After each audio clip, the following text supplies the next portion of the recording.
We're live. What's going on? Not too much. Not too much there, Edster. Actually, a lot. Oh, yeah, here, let me just crack my. Oh, God, we're doing Cheers. this again. Cheers. Cheers. Anyways, drink responsibly, people. We're not promoting alcohol, just one drink, and that's it. Make it a small one, too. And don't drink and drive and all that other good stuff. Fine, I got about 50 of these sitting right here, okay? Not driving for a month. Great. Anyways, I want to talk about what's going to happen. First of all, what are private property rights? Well, it's really simple, Ed. The fact that all property in Canada is patented, okay? Crown land patent grants. Either they were granted for conquering a landmass by settlement, or they were granted for service in the military, or being a servant for the king or queen, depending at which time it was granted.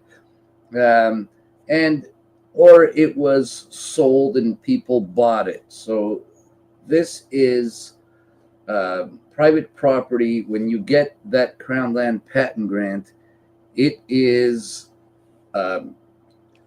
granted to you for your heirs, your assigns forever. So forever hasn't happened yet. And what it is, a patent grant, once you get it, also known as letters patent, but once you get it, it removes all right, title, and interest of the crown from that property. Hence why it's private property and not public property. Okay, how about this glass? Is this glass considered private property? Absolutely. What about this freaking pen? Is that private property? It's smiling. Okay, how about this apron I just got today? I bought it on Amazon. Oh, well, it's a very nice apron. It's an apron. See, it's even got a towel.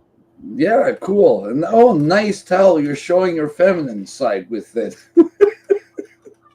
That's a great apron. Is this considered private property? Absolutely, especially what's hiding under that cloth. Are we considered private property? Absolutely. Okay. So I've mentioned, okay, guys, you're going to want to share this one out. This is a really important show.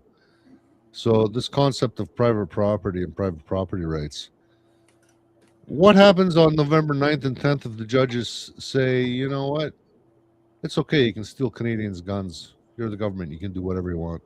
Well, then there goes your private property. But remember, Ed, we've already lost private property rights, and Canada doesn't exist because of the Cowton case in BC. Hence, you've seen that EB tried that stupidity and went and handed it out to the natives, and now you've seen the result of that. Nobody owns their property. That no one's paying the taxes. There's a massive lawsuit now against EB. So you have to understand, communism in the United States, or not the United States. Apologize. The United Nations cannot take over Canada, but the United States actually literally can legally make a land claim of Canada right now, and so can Russia. So, and this is so with as long as we got private property rights, the United Nations cannot take over, and this is why there is such an attack on private property rights in Canada and constitutional rights in Canada. I've harped about this for years and years and years, and I warned you about it during COVID, and this is what's going on. And this is why you have the actors out there. I know a lot of people don't like the Crown for certain reasons, but if we got rid of the Crown in Canada, that's it. We have no constitution and we have no Crown land patent grants, which means we do not own property. This is why there's also such a big push to get rid of the Crown in Canada. So we're we're kind of like obligated to the crown, but the crown is also obligated to us, is he not? Uh, it depends on which way. We're all subjects of the king, absolutely, 100%. And But he has a responsibility to us too. of course he does. Of course he absolutely does. And you see, so when there's prime ministers elected, I don't know about Carney, but I know when the turd first got elected, he made his pledge to the queen there, his oath of office, and then he immediately rescinded it and then said that he was going to go ahead with Agenda 2030 in Canada full speed. And then all of a sudden you get COVID, the biggest scam perpetrated on the planet. And this is how they accelerated everything, because organizations like, or associations like the or the Ontario Landowners Association, they have been battling these communists that have been getting elected, the infiltrators, traitors to the country and the Canadian people who have been getting elected in office. And we have been fighting them in the courts and stopping them. And not only the Ontario Landowners Association, but many other places like the JCCF, the CCLC, all these different organizations and associations.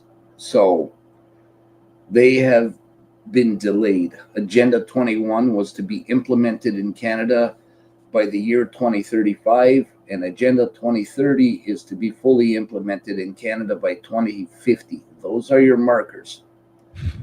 So, since they were held back so much from all the good work that the OLA and all the other organizations out there have been doing, this is why they locked you up. This is why they went full speed ahead with the 5G towers and everything while you were locked up. This is all an attempt to erode constitutional rights, trying to take your own autonomy away, um, for your body medically.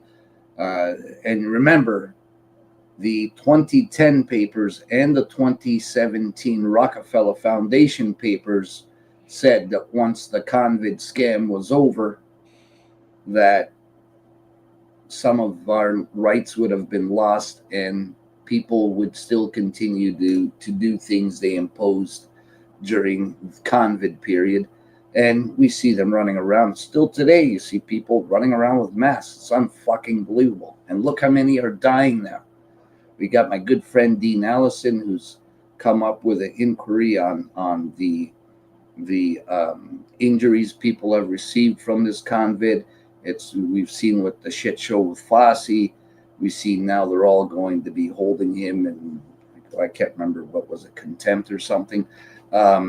So it's all coming out like crazy. We saw the scam with Bill Gates and the Epstein file emails saying that he hopes he could pull it off. So, this is 100% planned, period. And that's to depopulate. They need to get rid of us, because if they even got their militaries to try to attack the people, there's far too many people. The militaries would lose, even with all their weapons. So they would need to drop nukes and eradicate everybody and stuff like that. So this is the reason why they like the what do they call that, Ed? A slow kill.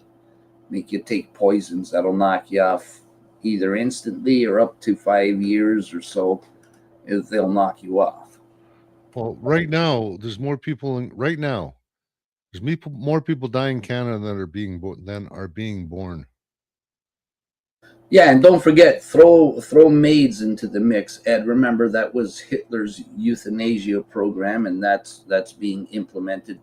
It's just called maids now, and we're seeing that happening. Well, actually, Hello, Bam Bam. there is something being done. There's court cases. There's going to be one happening in somewhere in the Netherlands. Borla and Bill Gates are going to be forced to appear, and they're getting sued for they're going to be standing trial for the damage they did regarding Convid and the scam and all that shit. Hold on a second. Did you just say Trey Dworkin was going to be forced to appear? Yes, along with Borla, the owner of Pfizer, among others. So this is not over. But back to private property rights. Why is November 9th and 10th so important Well, in Ed, Canada? that's because we have the unlawful gun grab going on, the ultimate court case, the final one. And let's pray to God things go the proper way, because we saw what happened in Germany when everybody was disarmed. We've seen, this over and over. And here's something for everybody to think about, because I always see statists, people that love the state and kiss government's ass, and that, the government is right, and they want all these laws, and you have all these different groups lobbying the government to strip us of our firearms. Let me ask everybody out there, do speed limits stop speeders? Do laws such as murder stop murders from happening? Actually, do guns kill people, or is it the person behind the gun that kills the people? Well, we're getting there, Ed. We're getting there. But ultimately, is it the gun or is it the person? So, again, when they say gun violence, that's a complete lie. It's a complete fallacy. Guns do not miraculously get up on their own and go on a shooting spree. That's a complete fallacy. It's the nutcase behind the trigger. How about the scary looking black guns? Well, I have an easy solution. Take your black guns, people, and wrap them in hot pink. They're much more lovable at that point. So But aren't you discriminating on the basis of color if you outlaw black guns and not brown guns? Well, Pink guns are well, okay. Ed, is your gun even alive? Like, maybe it identifies as my good buddy or my pet. I take it for a walk everywhere I go. So, point I'm driving at, when we're seeing these stupid new set laws they're making in the Highway Traffic Act changes, saying kids can't be on the roadway or whatever with their electric scooters that their mommy bought if they were like younger than 16. Okay, look, don't be fucking idiots. Don't sit there and cheer the government on. Yay! We're going to save children now because they shouldn't be on the road, just because there's this fucking stupid law out there. Is there going to be an imaginary force field around this child? No, we're going to have no set fine. We're going to take the parent to court. So the parent's going to get screwed over. And it's all just an excuse for a government to shove their pedo protecting hands into your wallet and pull out a little bit more money so they can put into their wallet instead. So, listen, it might all sound great in theory, but fact of the matter is that going to stop a child? Remember, this is for electric or powered bicycles, scooters, etc. So, they're going to stop a child from getting on the highway on their pedal bike. Like, are you fucking people in Canada don't think there's a sign? Bike lanes, the biggest, stupidest, most dumbass thing ever. Okay, let's paint a fucking strip of paint down the side of the road, and guess what? You're going to be protected because there's a force field there, and there's not going to be a distracted driver. Imagine that, another bullshit law that's looking at their cell phone and accidentally gets into the bike lane and runs somebody over, hits them. So, where's the fucking common sense? And if there's court cases that people got nailed with speeding, and the Crown tried to, and this is an Ontario court case, the Crown attempted to say, because the guy was doing 100 over the speed limit, that, it made it more dangerous. The judge went and said it himself. The judges don't even believe this shit. The courts don't buy it. He said it makes it no more dangerous, or nor does it make it safer if it's 1 kilometer or 100 kilometers over the speed limit. But you see, the average person's brain can't figure this shit out. And just because there's miraculously some fucking law out there, okay, let's strip every Canadian from any gun. No more fucking hunting. No more sports shooting. No more enjoyable shooting. No, nothing. We have no guns. They've all been confiscated, destroyed. You're going to tell me gang members or just flat out criminals, they're suddenly going to be out of guns. They're going to be unarmed, and they're going to have to what? Go to a fucking butter knife next? Like, you have to understand, even when you are elected in a municipal government, there's fucking bylaws which don't apply to private property. They apply to the municipal's property. But the point is this: even in the municipalities, when you're elected, what's the goal of a council? What's the goal of the mayor? What's the goal of the staff? And you'll see at the end of it all, if you read it all, you'll see that their sole purpose is to create bylaws and to make money. It is a fucking business. What better way to make money than make some bullshit fucking law that does absolutely nothing just so they can get some more money? Tell me, why does Doug Ford and Paul Calandra and Sam Goofsterhoff not put in for private schools? I don't mean to sound like a broken record, but people need to understand this. For private schools, that all staff and teachers should have criminal background checks, and that the teachers should be registered with the colleges of teachers. So why on earth would they choose not to do that? But hey, they'll do that in the public school system, but they won't impose it on the private system. And this is how dangerous all of this is. And Okay. let me just pop this point in and then go for it, Ed. This is how dangerous that is, because of the fact that in Canada, the statistics clear across Canada, the highest sex offenders, the highest pedophiles, the predators against children are teachers. And they're in the public school system. 86% of all pedophiles are teachers across Canada. Now throw in private schools in the mix where you can already be a convicted pedophile and get hired, or a murderer, or a drug dealer, or anything. So it's crazy. Phyllis here has an interesting little tale. So an unsupervised 4-year-old ran and broke my leg driving golf cart. Any advice? Yeah. Sue the fucking golfing company if you were at a golf course. You sue the golf course and you sue the parents of the child. It's a 4-year-old. They got no business on a golf cart. You know what? Instead of making stupid laws, which this is a great example, how about more personal responsibility? Huh? Anybody ever thought about that? Like, that's fucking common sense.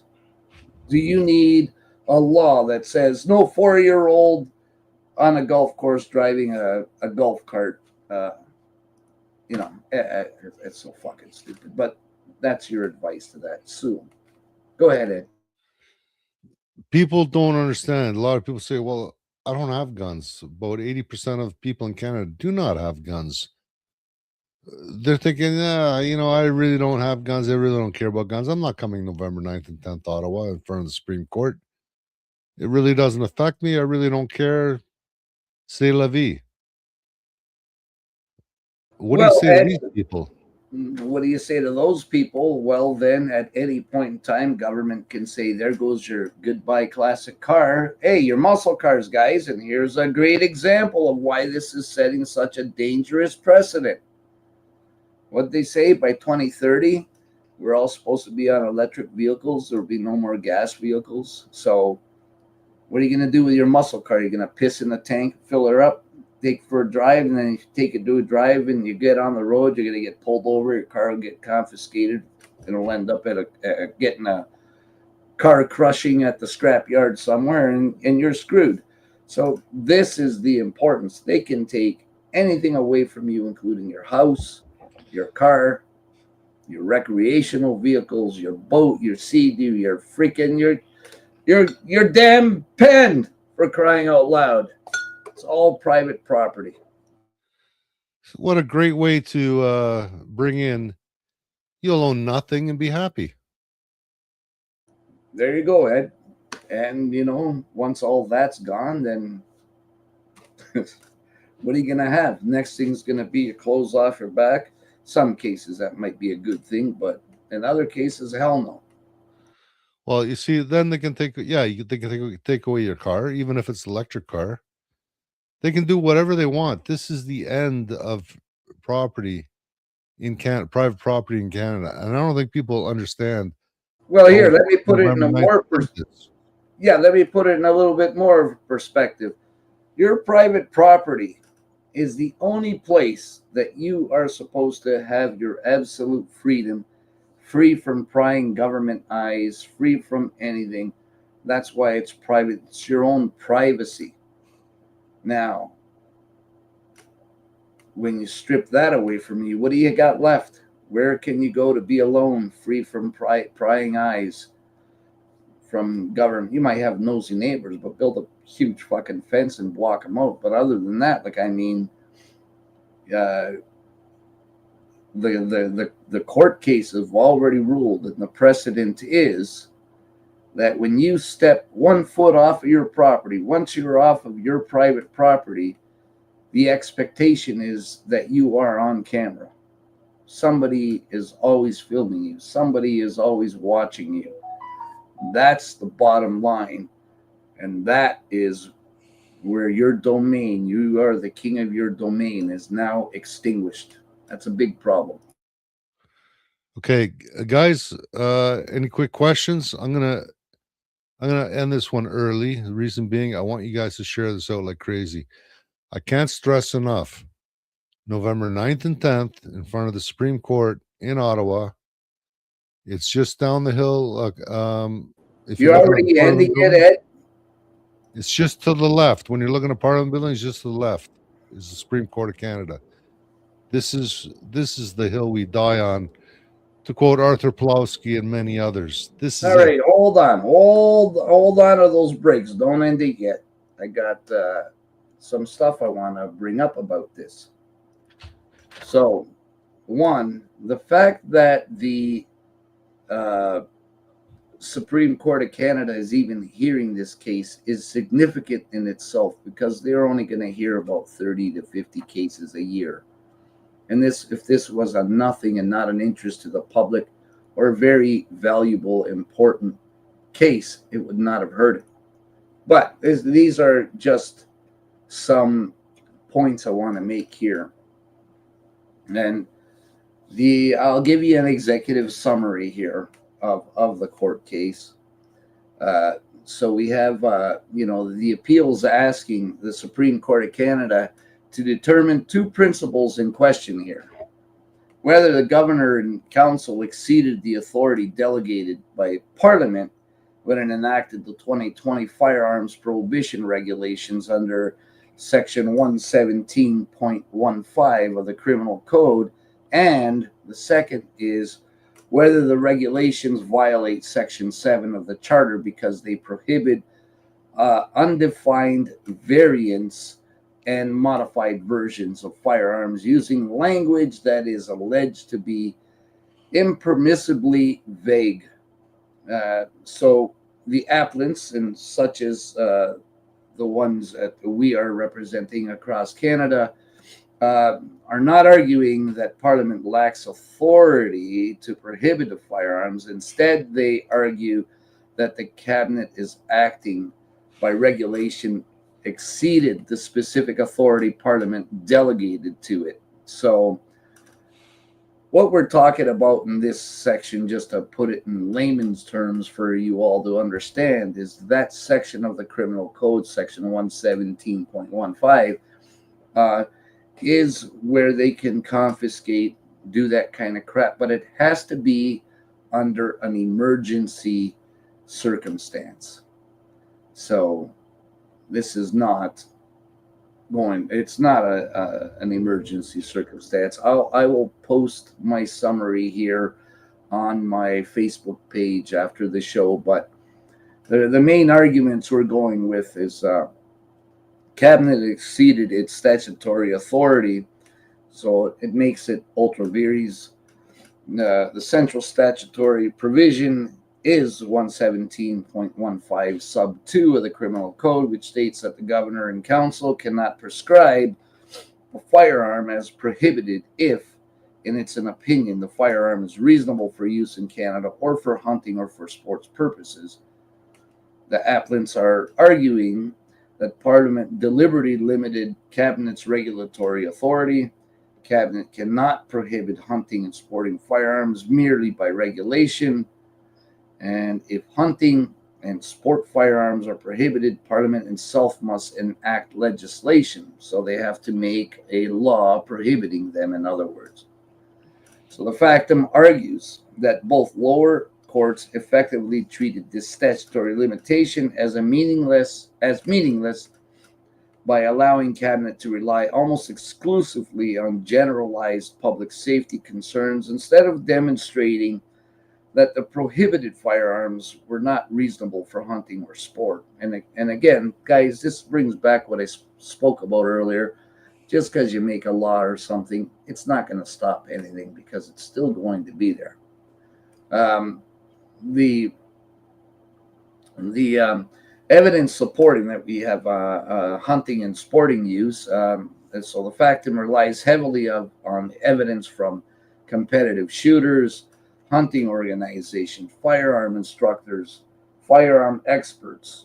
And so the 9 we represent, we have the most knowledgeable firearm expert in Canada that that law enforcement uses, gets their training, all of that stuff from. It's him. So the evidence summarized includes, so there's many prohibited firearms have been widely used in Canada for decades. Several organized shooting sports depended on these firearms. The Ontario Federation of Anglers and Hunters research concluded that many were suitable for hunting firearms. Firearms expert Travis Batter concluded he could not identify any prohibited firearm that was not reasonable for hunting or sporting purposes. The appellants further emphasized that the government allegedly produced non-contemptuous evidence showing that these firearms were unreasonable for hunting or sport when the regulations were enacted. Assault style is not a legal category. Again, that's a fallacy. It's a fantasy. It's a made-up word. The recurring argument, remember Freeland, if we repeat it loud enough, often enough, they will believe it. So they use assault style firearms, military style firearms. That's the reoccurring theme. Those words are political or describe terms rather than legally defined categories.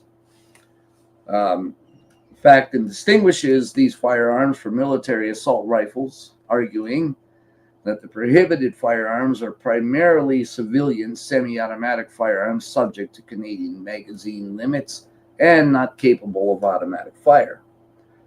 Then we have another point we challenge on, vagueness challenge under Section 7. The second constitutional challenge focuses on the regulations, use of variant and modified versions without defining either term. So there's no definition. So you can, literally say that this pen is now an assault style pen and we should ban it. So, just as an example. So, without defining either term, so the appellants argue neither criminal court nor the regulations uh, define these expressions. The firearms industry has no accepted definition. The RCMP witnesses gave multiple differing explanations of what variant means. Classification decisions are made administratively using unpublished criterias. Factum again argues and creates a criminal liability without sufficiently clear legal standards. So you imagine you're sitting here, Ed, you got a whatever firearm, it's legal today, tomorrow you wake up, it's banned, you have no clue. You go out to go freaking hunting, suddenly you're caught for hunting with an illegal firearm, you're going to jail for possibly 10 years plus. And so all this shit does is it's going to create millions of Canadians and turn them into criminals overnight. So firearms reference table, one of the strongest practical arguments, concerns for the RCMP firearms reference table, the appellants argue that the FRT has no statutory basis. The RCMP officials effectively determine firearms classifications. Classifications can change without notice. The database is nevertheless relied upon by police, prosecutors, customs officials, and firearms businesses across Canada. They contend this gives an administrative body significant influence over criminal consequences without clear legislative standards. So the next one is an internal inconsistency. Factum also argues that the government's position is internally inconsistent. Specifically, the regulations prohibit certain firearms because they are allegedly unsuitable for hunting. At the same time, the amnesty order allows continued use of some prohibited firearms for indigenous harvesting rights and sustenance hunting. The appellants argue this undermines the assertion that those firearms are inherently unreasonable for hunting purposes. So, for people who don't understand that language, it's simply just saying, how can you say this pen is not suitable for writing, except on Sundays, Ed can use it for writing? It just simply makes no fucking sense. Well, how about the curly whirly chocolate bar? Oh, there you go. The If you're an assault Alice, then chocolate bar. apparently that's considered a weapon, right? It's If you an slam assault it down chocolate hard. bar. Absolutely right, Ed. Assault chocolate bars. I remember that one well. So the constitutional argument, so the charter challenge is based primarily on three Section 7 principles: vagueness, arbitrariness, and overbreadth. So the appellants argue that citizens cannot determine with sufficient certainty whether a firearm will later be deemed as a prohibited variant, leaving criminal liability dependent on discriminatory administrative classification. There you go, Ed. Discriminatory because it's black. So this is the problem. And, you can go buy a firearm today and tomorrow you find, well, you don't know. You end up getting arrested. That's how you find out that it's suddenly been deemed banned. Again, makes no sense. You're an innocent, law-abiding person, and you're arrested for having an illegal firearm, looking at several years in prison, less than what a fucking pedophile would get. But, so there's requested remedies. Appellants asked the Supreme Court to primarily declare that the 2020 regulations, ultra vires, section 117.15 sub 2, and therefore that no force or effect. Alternatively, the remedy declare only unnamed variants, portion unconstitutional, leaving only the firearms expressly listed in the regulation prohibited.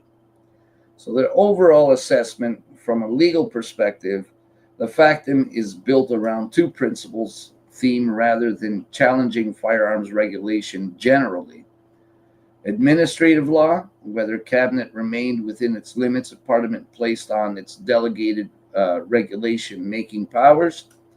And constitutional law, whether criminal prohibitions based on undefined terms such as variance satisfy the rule of law and the requirement of Section 7 of the Charter. Factum relies on statutory interpretation, administrative law principles, including Vavilov expert advice, and constitutional doctrine to argue that the regulations should either be struck down entirely or narrowed so that they apply only firearms expressly defined in text. So that's the short and the very long of it. I don't know. I hope that gives everyone a little bit more understanding. And yeah, I don't know. What do you think, Ed? Guys, I want to cut this out short because I want you to share this out. I want people to see, as many people to see this as possible. November 9th and 10th, Supreme Court this year, 2026. I'll be there. Will you? You going, Stefanos? Yes, I'm going to be with my buddy sitting up there smiling away. All right, guys. We need millions of people to show up. I don't know if we've done this justice. I don't know if people understand how important this case is. And it's not just about guns. Far from it. It's about everything and about nothing because that's what you're going to be left with if government chooses so. All right. Have a good night. We'll see you next Thursday. Share this out, guys, please.